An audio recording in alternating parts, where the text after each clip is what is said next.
네, 오늘은 구원자 만군의 여호와, 구원자 만군의 여호와라는 제목으로 말씀을 나누겠는데요.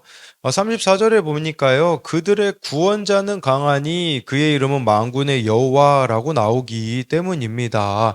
여러분, 여기서 이 구원자라는 단어가요, 구속자라고 보는 게 좀 더 맞을 것 같은데, 히브리어로 고엘이라고 합니다. 그 고엘제도 어디서 많이 들어보지 않았습니까? 룻기에 보면 보아스가 가족이 노예가 되거나 재산을 잃을 때 대신 값을 치르고 되찾아주는 그 기업 무르기를 하는 것인데 그것을 바로 고엘 제도라고 합니다. 그게 바로 구원자, 즉 구속자의 의미입니다.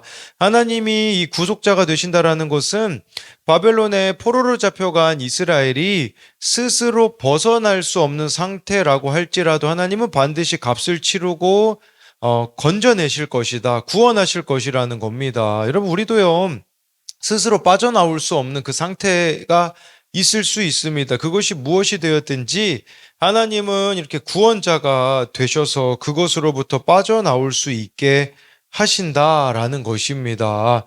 그래서요, 그 구원자 만군의 여호와를 우리가 신뢰해야 하는데요. 첫 번째로는요, 구원자 만군의 여호와는 나의 바벨론에서 벗어나게 하실 것입니다. 33절인데요. 만군의 여호와께서 이와 같이 말씀하시니라. 이스라엘 자손과 유다 자손이 함께 학대를 받는도다. 그들을 사로잡은 자는 다 그들을 붙들고 놓아주지 아니하리라.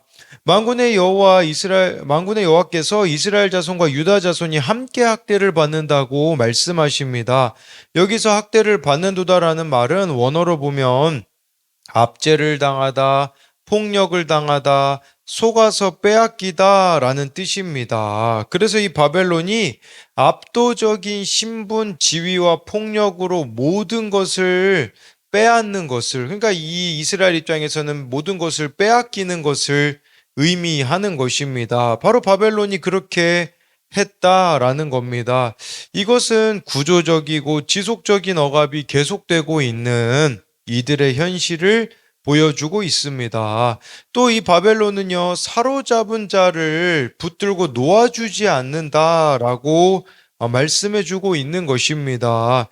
여기서 이 붙들고라는 단어가 원어로 보면 기본적으로 강하게 움켜쥐는 것을 의미합니다. 바벨론은 이스라엘과 유다 백성을 억압함으로 붙들고 절대 놓아주지 않겠다라는 그 일념으로 강하게 통치했다라는 것입니다. 여러분, 우리에게도 이 나의 바벨론이 무엇이 있는가 한번 생각해 볼 수 있습니다. 이것은 지속적으로 학대를 당하고 나를 놓아주지 않는 것입니다. 그러면 여러 측면에서 나의 바벨론을 생각해 볼 수 있습니다. 스스로 벗어날 수 없는 나의 바벨론은 상처일 수 있습니다. 그 상처로 인하여서 거기서 벗어나지 못하고 갇히게 되는 것일 수도 있습니다. 또 나의 바벨론은요, 중독일 수도 있습니다. 이 중독을 스스로 벗어나기란 너무나 어렵습니다. 또 나의 바벨론은요, 포기하지 못하는 세상 가치관일 수 있습니다. 이것이 무엇이 되었든 한 가지 특징이 있다면 공통적인 특징은 바로 스스로 벗어날 수 없는 그 무엇이다라고 할 수 있는 것입니다. 어른용 큐티인 내 안의 바벨론에 보면요, 4대째 알코올 중독 가문에서 이분이 태어났습니다. 술에 취한 친척들이 집에 와서 막 난동을 부리는 것이 한두 번이 아니고요. 또 어머니를 그 폭행하던 모습이 어린 시절의 아픈 기억으로 이분에게 남았다고 합니다. 근데 아버지는 알코올 중독이 아니셨는데 IMF 위기가 찾아오자 그때 사업이 부도난 후 아버지가 알코올 중독자가 되고요.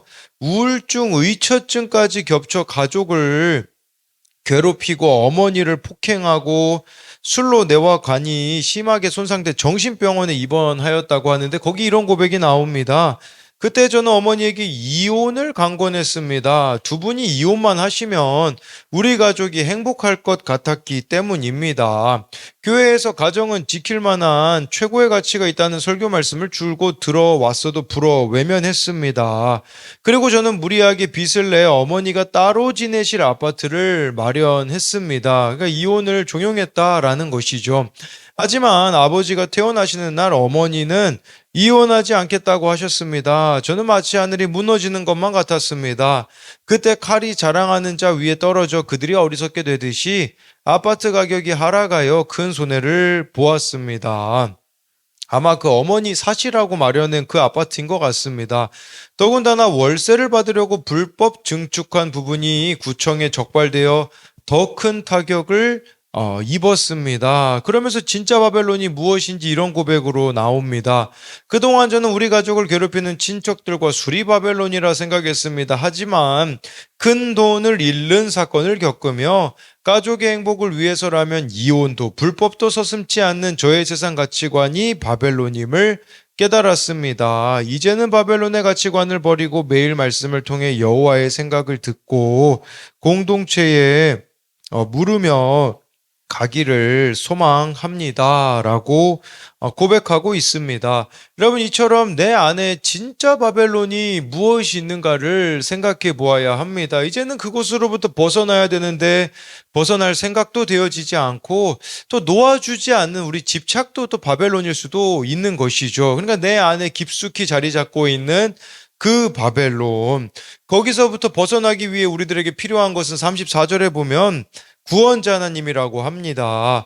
그들의 구원자는 강하니 그의 이름은 만군의 여호와라. 반드시 그들 때문에 싸우시리니 그 땅에 평안함을 주고 바벨론 주민은 불안하게 하리라. 여러분, 우리가 바벨론에 사로잡혀 있으면요, 불안하게 됩니다. 그 불안함으로부터 벗어나 평안케 하여 주실 수 있는 유일한 분이 바로 만군의 여호와, 그들의 구원자라고 말씀해 주고 있습니다.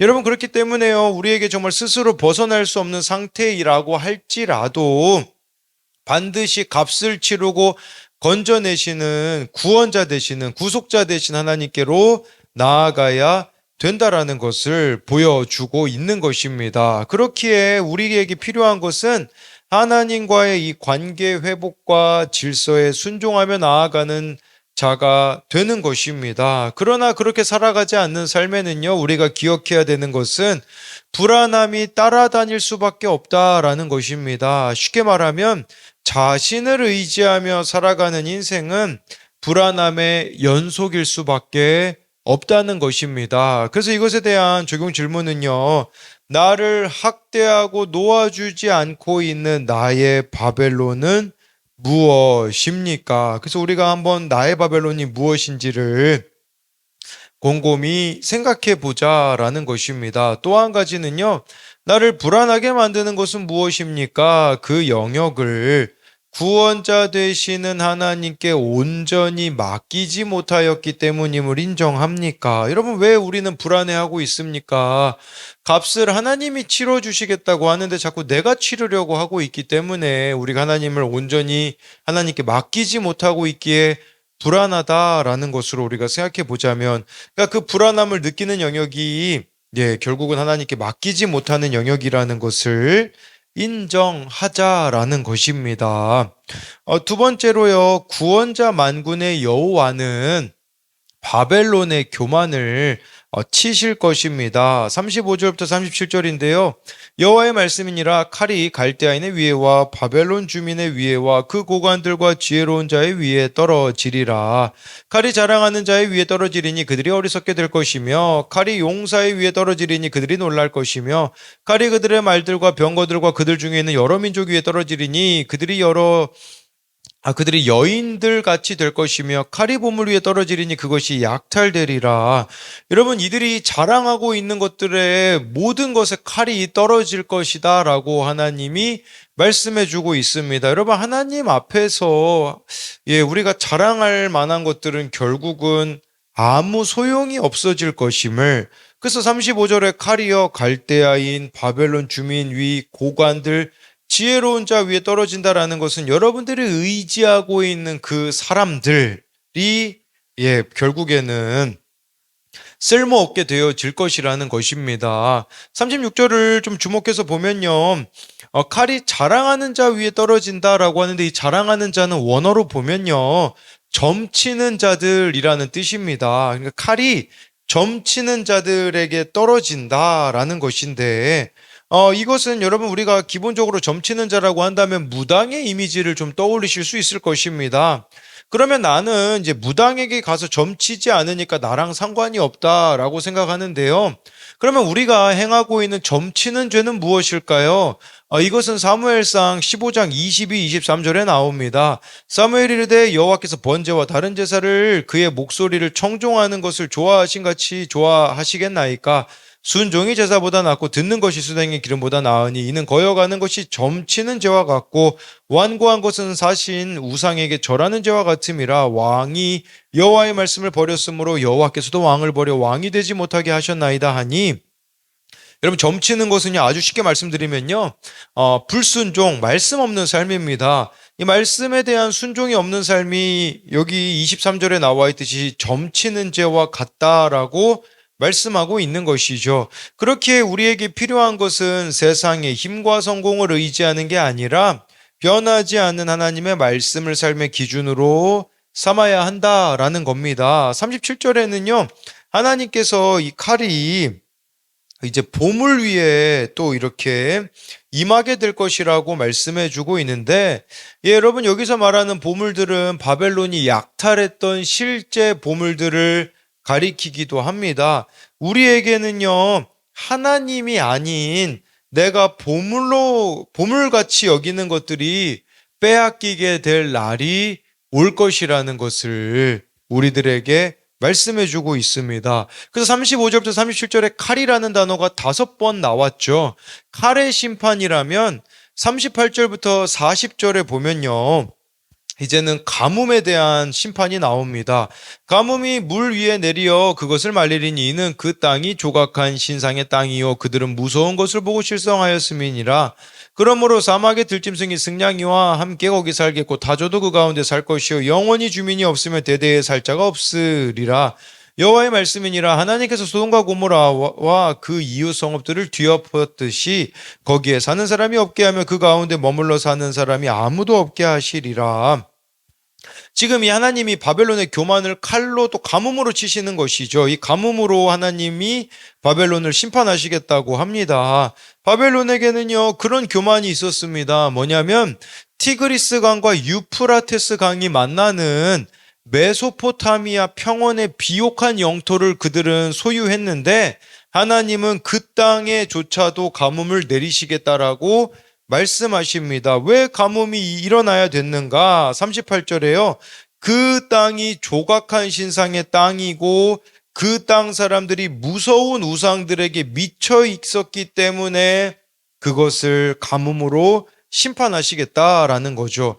그 결과 39절부터 40절에 보면요, 사람이 살 수 없는 소돔과 고모라와 같이 되게 하시겠다고 하는데, 소돔과 고모라는 창세기에 보면요, 아브라함의 조카 롯이 택한 곳입니다. 정말 보기에 너무 좋은 땅이었습니다. 얼마나 풍요로웠는지 모릅니다. 그러나 소돔과 고모라에 불과 그 유황의 심판이 임한 것을 알 수 있듯이, 여러분 이것은 우리들에게 뭘 말씀해 주는 것이냐? 하나님을 떠난 인생들은 인생의 가뭄이 찾아올 수밖에 없다라는 것입니다. 쉽게 말하자면 메마른 삶을 살아갈 수밖에 없다는 것입니다. 그럼 우리들의 삶에 지금 가뭄이 임하고 있는 영역이 무엇이 있는가?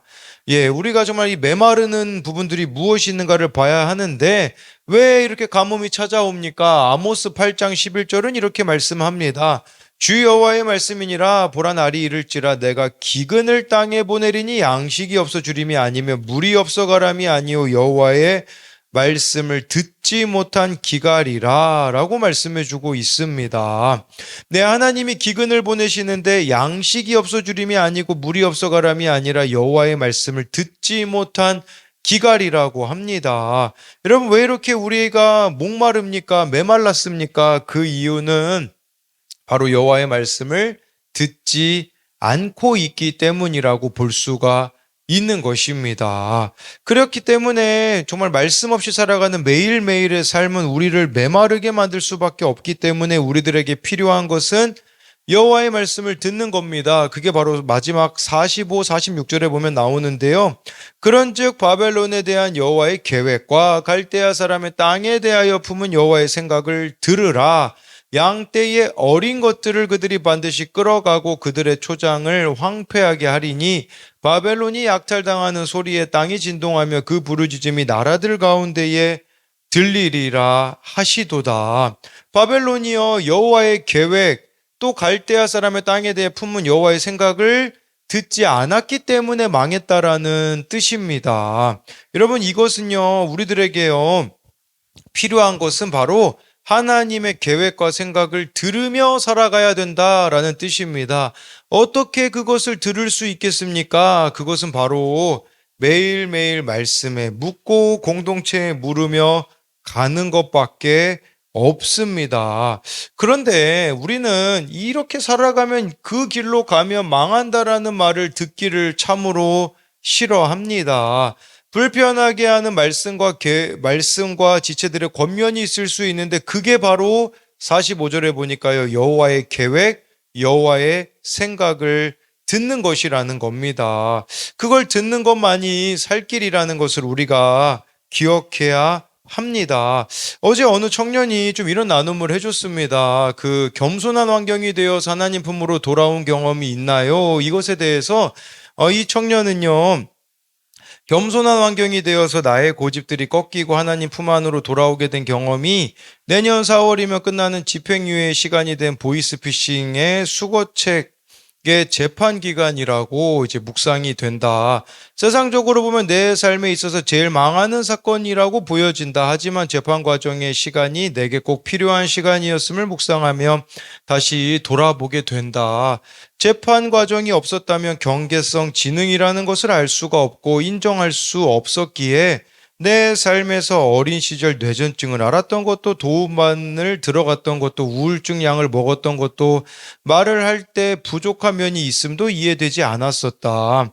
만약 집을 나가 부모님과 떨어져 세상으로 계속 떠밀려만 갔다면 무엇이 문제인지 인식을 못한 채 문제가 없다고 여기며 살았을 것이다.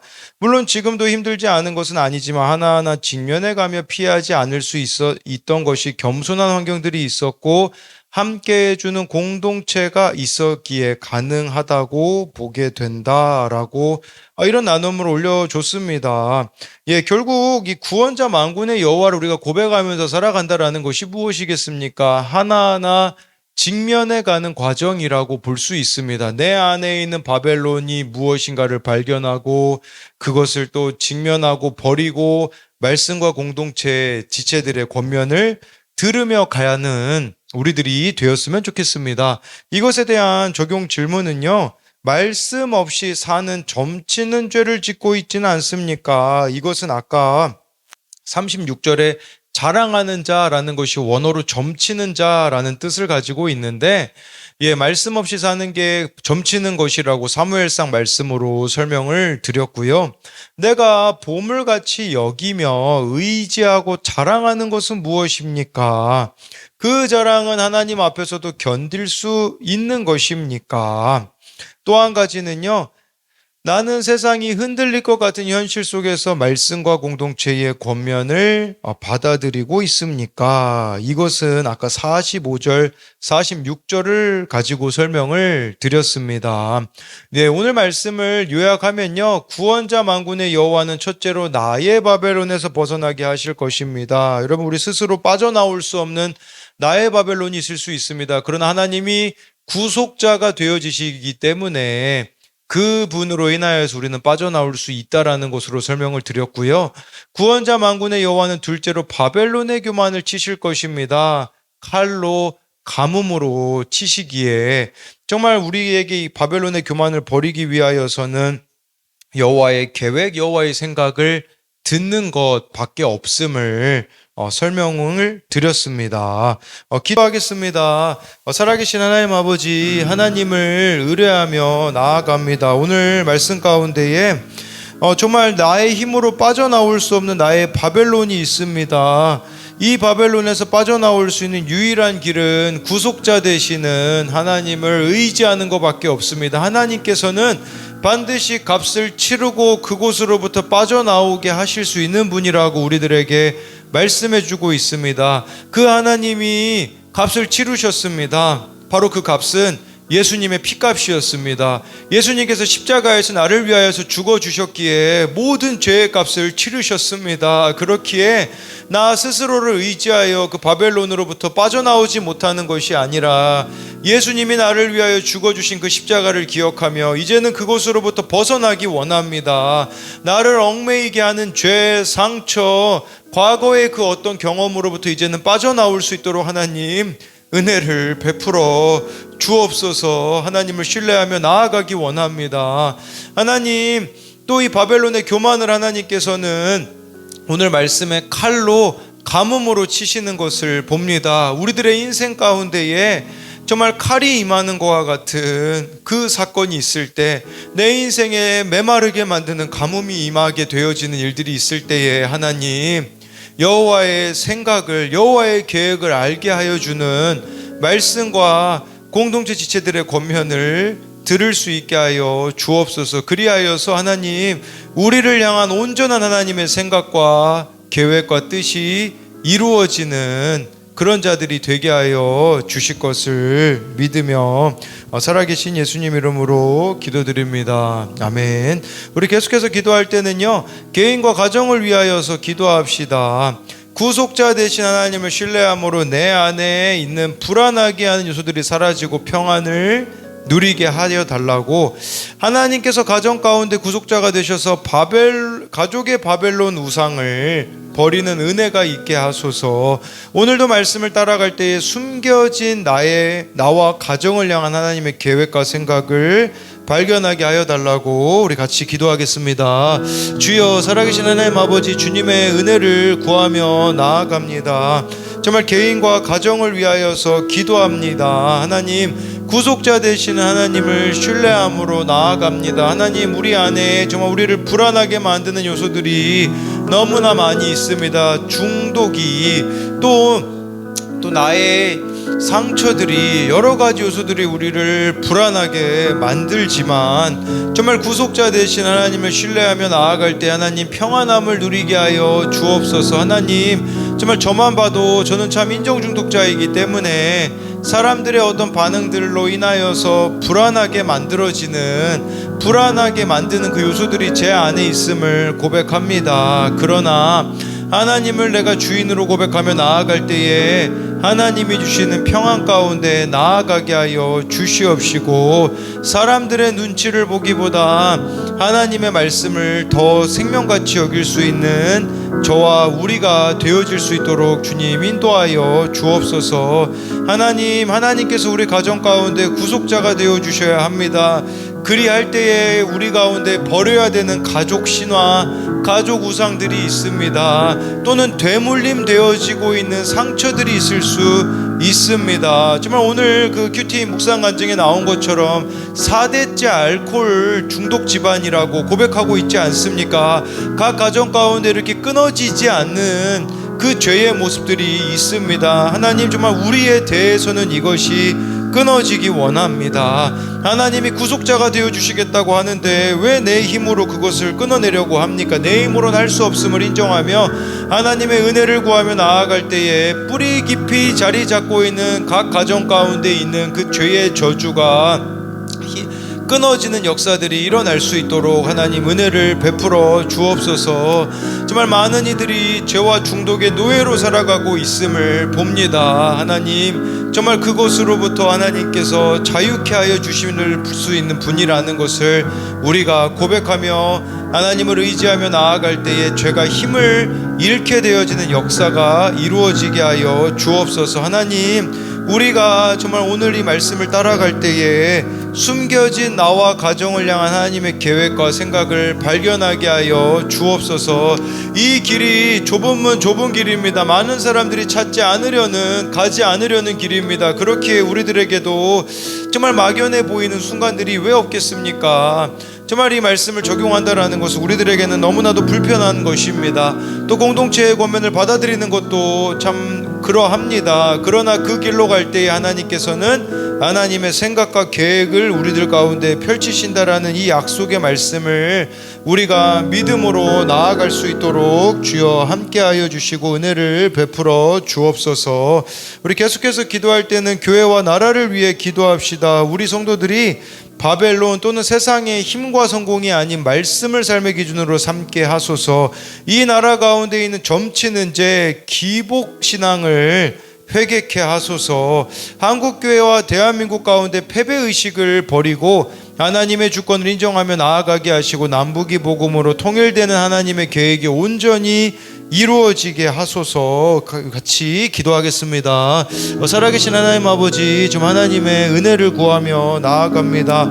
교회와 나라를 위하여서 기도하기 원합니다. 하나님, 우리 성도들이 바벨론의 힘, 세상의 힘과 성공이 아닌 말씀을 삶의 기준과 원칙으로 붙들며 나아가게 하여 주옵소서. 세상의 그 무엇이 우리에게 기쁨을 주는 것이 아니라 하나님이 우리들의 인생의 기쁨이 되어지기 원합니다. 그리하여서 하나님, 정말 기뻐해야 될 것들에 대하여 기뻐하게 하여 주시옵시고, 하나님 또 떠나야 되는 것들에 대하여서 거침없이 떠날 수 있는 순종을 우리에게 허락하여 주옵소서.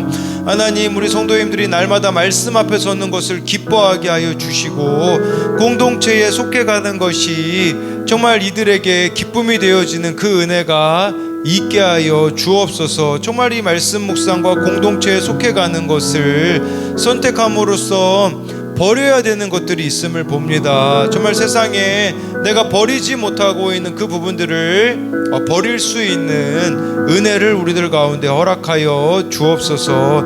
하나님, 또 이 나라 가운데 있는 점치는 죄를 회개하기 원합니다. 정말 우리들 가운데 기복신앙이 있습니다. 하나님도 그저 하나님과의 관계도 기브 앤 테이크로 생각하고 나에게 복만을 주셔야 된다라고 우리가 생각하고 있는 그 부분들을 회개하며 나아갑니다. 하나님, 때로는 우리들이 참 고난을 겪을 때가 있는데 그 고난 가운데서도 숨겨진 하나님의 뜻이 있음을 믿으며 회개함으로 나를 바꾸어가는 은혜가 하나님이 나라 가운데 있게 하여 주시옵시고, 한국교회와 대한민국 가운데 지금 패배의식에 사로잡혀 있습니다. 소망이 없어 보이는 이 상황 가운데에 우리가 하나님의 주권을 인정하며 나아갈 수 있도록 은혜를 베풀어 주옵소서. 하나님이 이 땅을 향하여 가지고 계신 계획이 있습니다. 그 계획은 바로 남북이 복음으로 통일되어지는 것입니다. 남북이 복음으로 통일되어지는 것은 어떤 인간적인 노력과 의지와 이러한 것들로 되어지는 것이 아닙니다. 정말 하나님의 얼굴을 구하며 나아갈 때, 하나님의 은혜를 구하며 나아갈 때에 비로소 하나가 되어질 수 있습니다. 하나님, 먼저는 이 대한민국의 교만을 하나님 앞에 회개합니다. 우리의 이 높아진 마음들이, 이 교만해진 마음들이 남북이 통일되지 못하게 방해하고 있음을 고백합니다. 우리의 이 편안함, 안주함을 내려놓을 수 있도록 하나님, 정말 그 북녘 땅에 찬양 불러보는 것이 그들에게는 소원이라고 하는데, 하나님, 우리들에게는 하나님에 대한 이 감격이 사라져 버렸음을, 하나님을 향한 그 첫사랑을 잃어버렸음을 우리가 회개하며 나아갈 때에 하나님, 남북이 하나 되게 되어진 역사가 일어나게 하여 주실 것을 믿습니다.